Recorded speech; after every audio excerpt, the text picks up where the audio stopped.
The notification chime cut through the silence of our downtown Portland loft like a blade. 3 a.m., and I was hunched over my drafting table, sketching lighting designs for the new waterfront hotel project. The blue glow from my phone screen made me squint as I reached for it, expecting another late-night email from a demanding client. Instead, I saw a text from Paige Monroe. "Want dinner tomorrow? I need to talk." I stared at the screen, thumb hovering over the keyboard. Paige was Brielle's closest friend, a sharp-tongued gallery curator with expensive taste and zero patience for small talk. We'd never texted privately before, never made plans without my wife involved. "I'm married," I typed back, half joking but genuinely confused about why she'd reach out directly. The response came faster than I expected, and it hit like a punch to the gut.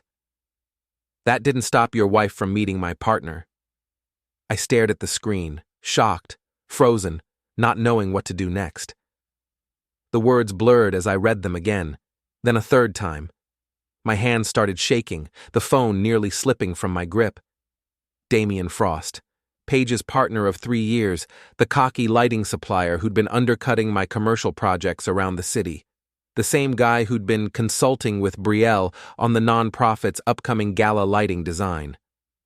My mind raced through the past 2 months. Brielle's sudden interest in working late. Her phone calls that ended abruptly when I walked into the room. The way she'd started dressing differently for board meetings. Designer dresses instead of her usual professional blazers. Another message from Paige appeared. "Meet me at Rico's bar tomorrow at 8. Bring tissues." I set the phone down with trembling hands and looked around our loft. Everything was exactly as we'd left it when we went to bed. Brielle's yoga mat rolled up by the floor-to-ceiling windows, her coffee cup from the morning still sitting on the granite kitchen island, her laptop closed on the dining table we'd picked out together last spring. But now, it all felt like a stage set, props in someone else's play. I walked to our bedroom where Brielle lay sleeping, her dark hair spread across the white pillowcase. She looked peaceful, innocent even. Her phone was charging on the nightstand, face down as always. She'd started doing that about 6 weeks ago, claiming the light kept her awake. Standing there in the doorway, I felt something cold settle in my chest. Not just betrayal. I'd deal with that later. This was something sharper. The realization that while I'd been working 16-hour days to build our future, she'd been systematically dismantling it. I returned to my drafting table and opened my laptop. If Paige was reaching out, she had proof. And if she had proof, I needed to be smart about this. No confrontations, no emotional outbursts. Just cold, calculated planning. The first thing I did was check our joint bank account. 3 charges at Meridian, the upscale restaurant downtown. Dates that corresponded to Brielle's late meetings. Amounts that suggested intimate dinners for 2, not business discussions. Next, I pulled up the credit card statements. A pattern emerged quickly.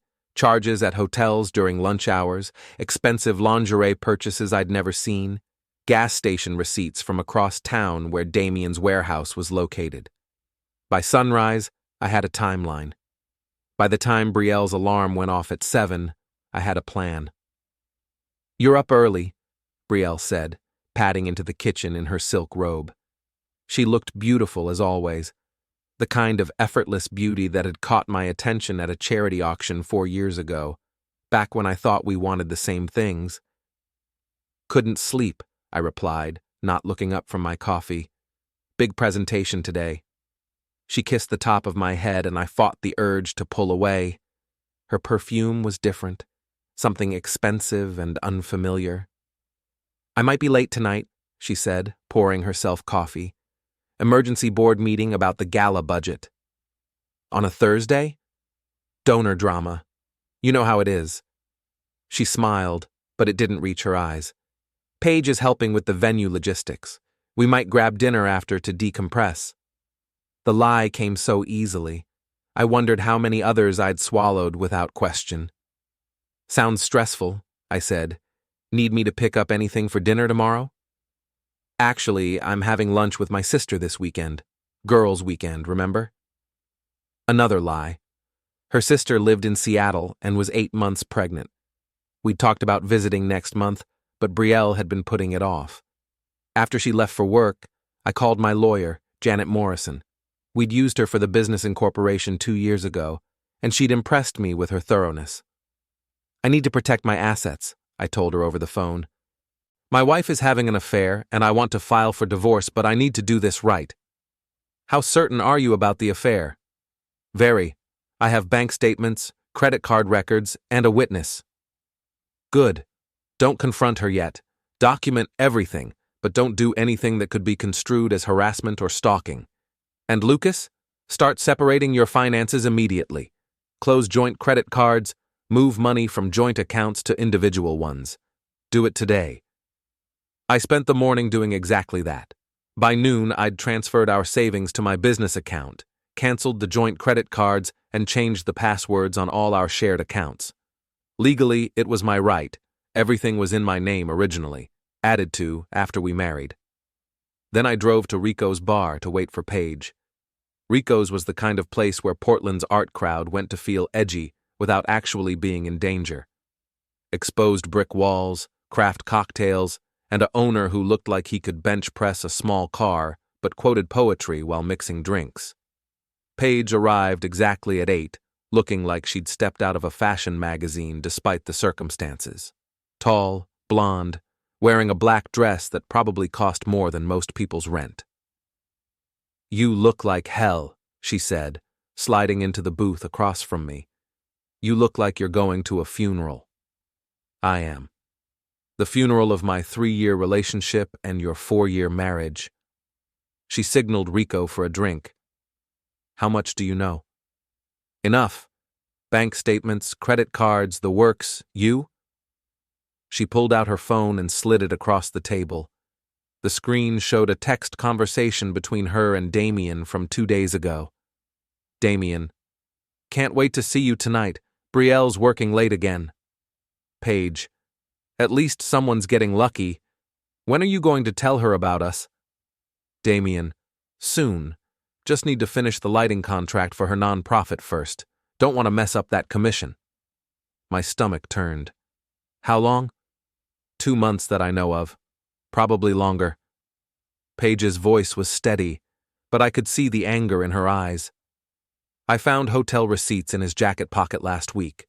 The Eastland Park. Same place we had our first anniversary dinner." Jesus. It gets worse.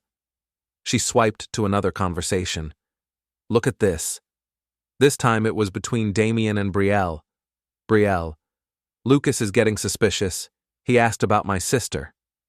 Damian: "Just stick to the story. Few more weeks and we'll have enough saved to get our own place." Brielle: "What about Paige?" Damian: "What about her? She'll get over it." I felt something cold and sharp settle in my chest. Not just the betrayal, but the casual cruelty of it. The way they talked about us like we were obstacles instead of people. "I want them destroyed," Paige said quietly. "Not hurt. Destroyed. Professionally, socially, completely." "That makes 2 of us." I handed her my phone, showing her the bank statements. "I've already started. Cut off her access to money, credit cards, everything. Tomorrow I'm filing for divorce and sending copies of all this to her nonprofit board." Paige smiled for the first time since she'd arrived. It wasn't a pleasant smile.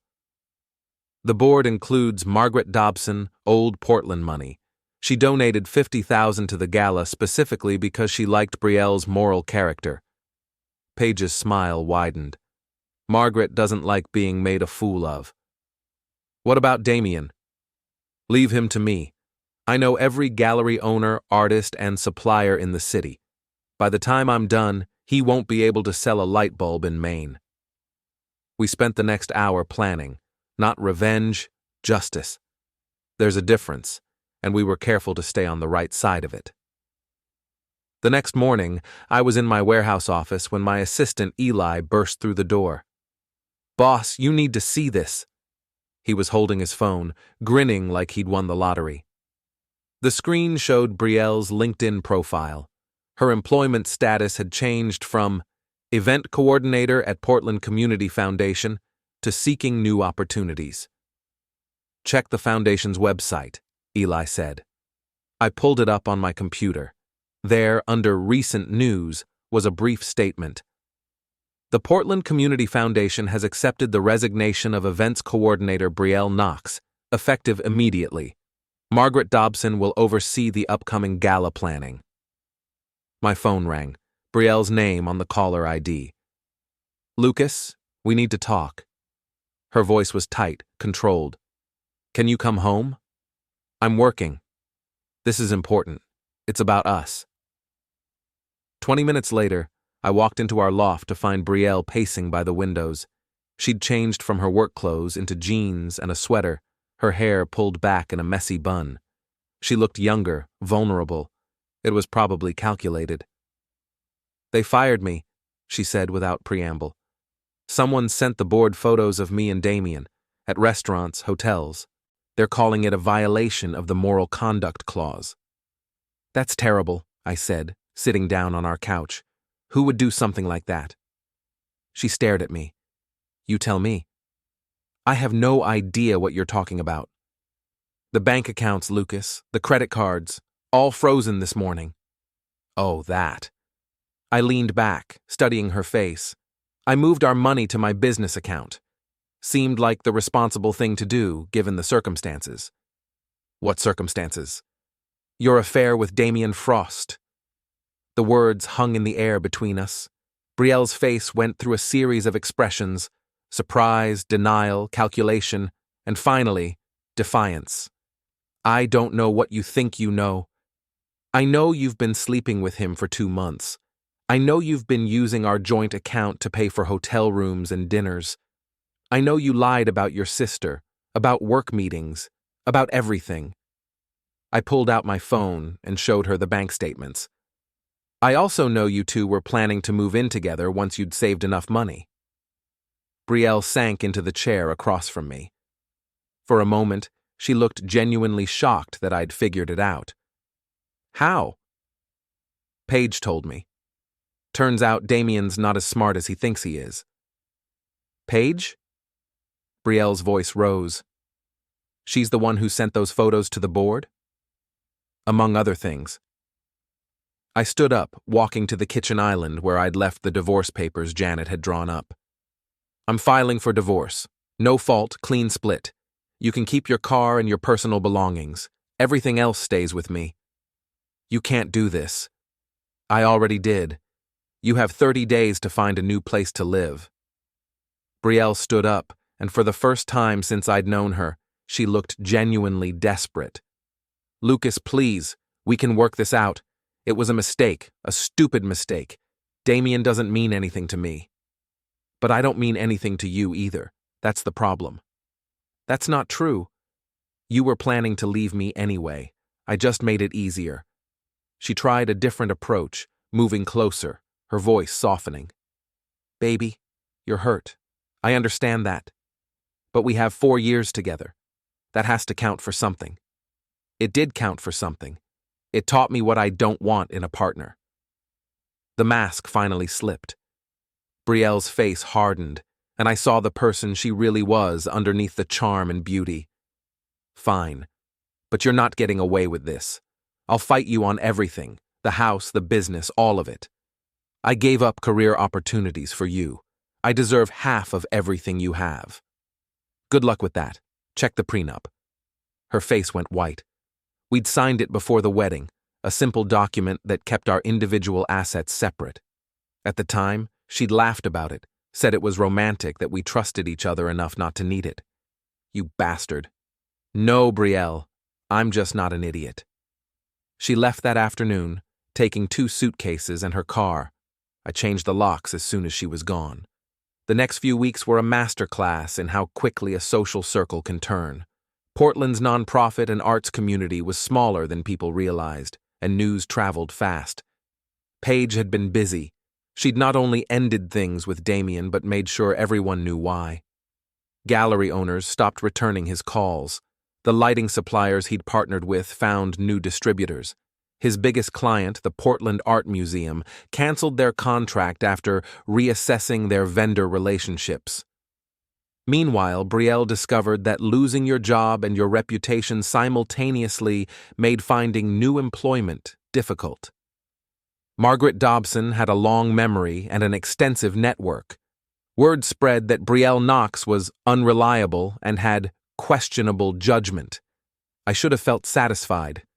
Instead, I felt hollow. That changed when Tom Bradley called me.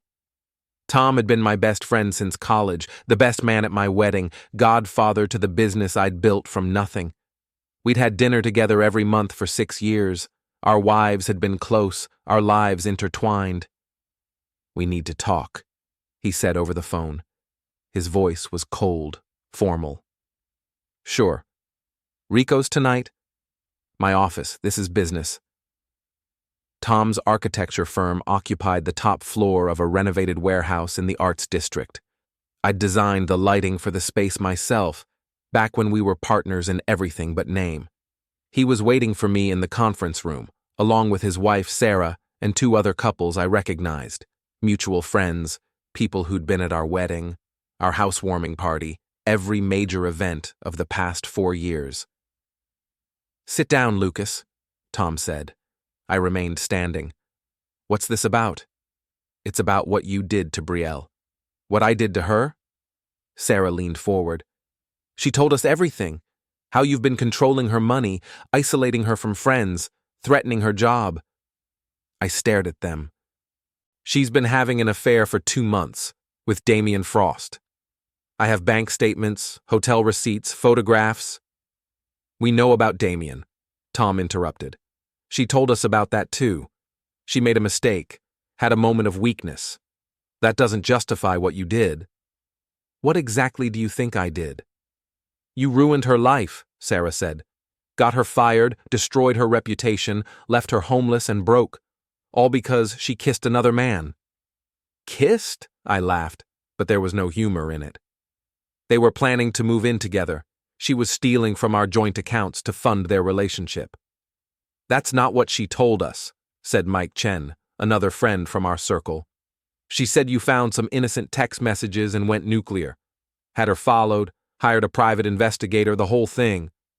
I pulled out my phone and showed them the bank statements, the hotel receipts, the credit card charges. "Look at the evidence." Tom barely glanced at the screen. "Anyone can fake documents these days." "Are you serious?" "What we're serious about," Sarah said, "is that we can't be friends with someone who would do this to his wife. The way you've handled this, the vindictiveness of it, it's not the Lucas we thought we knew." I looked around the room at faces I'd known for years, people I'd trusted, celebrated with, supported through their own problems. They'd already made up their minds. "So that's it? 4 years of friendship, gone?" "You made the choice when you decided to destroy Brielle instead of working things out like adults," Tom said. I turned to leave, then stopped at the door. "Ask yourselves this. If she lied to me for 2 months, what makes you think she's telling you the truth now?" But I could see it didn't matter. They'd chosen their side. Over the next month, I lost most of my friends. Brielle had gotten to them first, spinning a story that cast her as the victim of an abusive, controlling husband. She was good at it. After all, she'd been in event planning, knew how to manage narratives and public perception. The isolation might have broken me if not for Eli and a few other people who knew the real story. My business stayed strong. Commercial clients cared about results, not gossip. But my personal life became a wasteland. Then Damian made a mistake. He started calling me. First, it was hang-ups, then heavy breathing, then actual threats. "You ruined my life," he said during one late-night call. "Cost me everything. I'm going to return the favor." I recorded every call, documented every threat. When he started following me, parking outside my warehouse, I documented that too. The breaking point came on a Friday night in November. I was working late, alone in the warehouse, when I heard the loading dock door rattle, then footsteps, Damian emerged from the shadows carrying a crowbar. He was drunk, unsteady on his feet, but the weapon in his hands was real enough. "You destroyed everything," he slurred. "My business, my relationship, everything. You destroyed it yourself when you decided to sleep with my wife. She came to me, you know. Said you were cold, distant, said you didn't understand her. And you were just being helpful." He swung the crowbar at a stack of lighting fixtures, sending them crashing to the floor. "She's with me now, living in my apartment. We're together. Congratulations. You deserve each other. We're going to sue you for harassment, for interfering with my business relationships. We'll take everything you have left." I'd been slowly backing toward my office where I kept a baseball bat behind the door. But I didn't need it. Eli chose that moment to return from his dinner break. "Boss?" His voice echoed through the warehouse. "Everything okay?" Damian spun toward the sound, and I used his distraction to grab the crowbar. He was too drunk to resist effectively. "Call the police," I told Eli. Damian was arrested for breaking and entering, criminal threatening, and destruction of property. The recorded phone calls I'd been saving provided evidence of stalking and harassment. His lawyer tried to negotiate, but the evidence was overwhelming. He pled guilty to avoid jail time, but the restraining order I got meant he had to stay away from me, my business, and my property. Since Brielle was living with him, that included her. Spring came early that year. By March, I'd rebuilt my social circle with people who actually knew me, rather than the version of me they wanted to believe in. My business was thriving. Turned out, losing friends who were quick to believe lies wasn't actually a loss. Brielle and Damian's relationship imploded spectacularly in April. Neighbors called the police twice for domestic disturbances. She moved out after he was arrested for drunk driving, leaving him with legal bills he couldn't afford and a reputation that made him unemployable in Portland. I heard through Paige that Brielle had moved back in with her parents in Boston, was working as a temp secretary, and had started dating a married man she'd met at a coffee shop. Some people never learn, but I learned something important during those months of isolation and rebuilding. I learned the difference between friends and people who just happen to be around when times are good. I learned that my own company was better than fake companionship. Most importantly, I learned that sometimes the best revenge is simply refusing to be destroyed. The final piece of the puzzle came together in May. I was having dinner at Rico's when Tom Bradley walked in with Sarah. They saw me immediately. The restaurant wasn't that big, but pretended they hadn't. I watched them whisper to the hostess, saw her shake her head, saw them leave rather than sit in the same room as me. "Cowards," Rico said, polishing a glass behind the bar. "Both of them. You know what happened? I know you're in here twice a week, always polite, always tip well. I know they used to be here with you, laughing and carrying on. Now they run away like you got the plague." He shrugged. "Don't take a genius to figure out who's the problem." That's when I realized I'd won. Not because I'd destroyed Brielle and Damian, though I had. Not because I'd exposed the fair-weather friends who'd abandoned me, though that had value too. I'd won because I was still standing, still building, still moving forward. They were all stuck in the wreckage of their own choices. The Portland Community Foundation's annual gala was held in June at the Art Museum. I hadn't planned to attend. My connection to the organization had faded with my marriage. But Paige convinced me otherwise. "Margaret Dobson specifically requested you handle the lighting design," she said over coffee. "Apparently, she was impressed with how you handled your personal difficulties with such dignity." Meaning? Meaning you didn't air your dirty laundry in public, didn't try to destroy Brielle's reputation beyond what she deserved, and didn't make a scene when your friends turned on you. Old money respects that kind of restraint. So, I designed the lighting for the gala, and I attended as Paige's guest. She'd been seeing someone new, a sculptor from Vermont who treated her like she hung the moon. Watching them together reminded me what a healthy relationship looked like. The event was beautiful. My lighting design transformed the museum's main hall into something magical, warm, elegant, sophisticated. The kind of atmosphere Brielle had always dreamed of creating, but never quite managed. I was standing by the bar, watching couples dance, when I saw her. Brielle stood in the museum's entrance, wearing a black dress I didn't recognize and looking uncertain. She'd lost weight, and not in a good way. Her hair was shorter, her makeup heavier. She looked older, harder. She saw me at the same moment I saw her. Our eyes met across the crowded room, and for a second, time stopped. Then Margaret Dobson appeared at my elbow. "Mr. Ward, the lighting is absolutely spectacular. You've outdone yourself." "Thank you, Mrs. Dobson. I'm glad you're pleased." "I am indeed. In fact, I'd like to discuss a permanent consulting arrangement with the foundation. We're renovating our headquarters next year and could use someone with your discretion." I understood. This was more than a job offer. This was acceptance into Portland's establishment, the kind of social and professional recognition that opened doors throughout the city. I'd be honored to discuss it. Brielle had moved closer during our conversation, clearly hoping to intercept me. Margaret noticed her approach and smiled coldly. "Ms. Knox, how unexpected to see you here." "Mrs. Dobson, I was hoping we could talk. I'm afraid there's nothing to discuss. Good evening."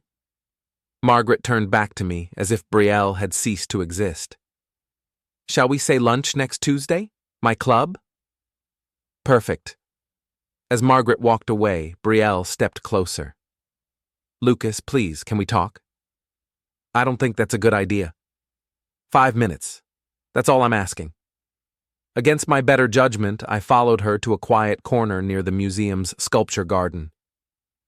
"You look good," she said. "Happy." "I am." "I heard about the new contracts, the expansion. I'm glad things are working out for you." "Thank you." She took a breath. "I wanted to apologize for everything, the affair, the lies, the way I tried to turn our friends against you. I was angry and hurt, and I lashed out." "Okay. Is that it? Just okay?" "What do you want me to say, Brielle?" "I want—" She stopped, looked around the room at the elegant crowd, the beautiful lighting, the life she'd thrown away. "I want to know if there's any chance for us to start over, do things right this time." I studied her face, looking for some sign of the woman I'd fallen in love with 4 years ago. She was still beautiful, still charming when she wanted to be. But there was something desperate in her eyes now, something calculating. "No," I said. "There's no chance." "Why? Because of Damian? That's over. It was a mistake." "Because you haven't changed. You're not sorry you betrayed me. You're sorry you got caught. You're not here because you love me. You're here because your life fell apart, and you think I'm the solution."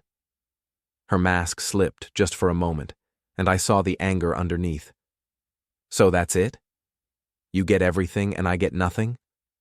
You got exactly what you chose. I chose wrong. People make mistakes, Lucas. They deserve second chances. Some mistakes don't get second chances. Some choices have permanent consequences." I turned to walk away, but she grabbed my arm. "You can't just throw away 4 years like they meant nothing." "I'm not throwing them away. I'm learning from them." "And what did you learn?" I looked at her one last time, this woman who'd shared my bed and my dreams and my trust, who'd repaid all of it with lies and betrayal and manipulation. "I learned that some lights burn out," I said. "And when they do, you don't waste time trying to fix them.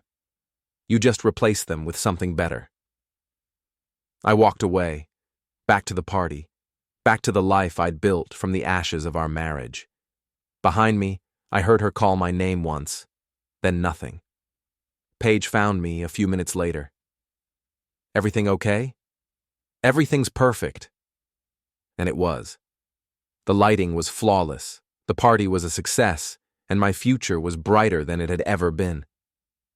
Across the room, I could see Brielle leaving alone, walking out into the Portland night toward whatever came next. I didn't watch her go. I was too busy looking forward. 6 months later, I heard she'd moved to California, was working for a catering company in Los Angeles. Damian had left Maine too, apparently, headed south to try his luck in a market where his reputation hadn't preceded him. Tom Bradley's architecture firm lost 3 major clients that year. Word was that his judgment had come into question after he'd publicly supported some questionable people. Sarah filed for divorce in the fall, citing irreconcilable differences. As for me, I married Paige the following spring in a small ceremony over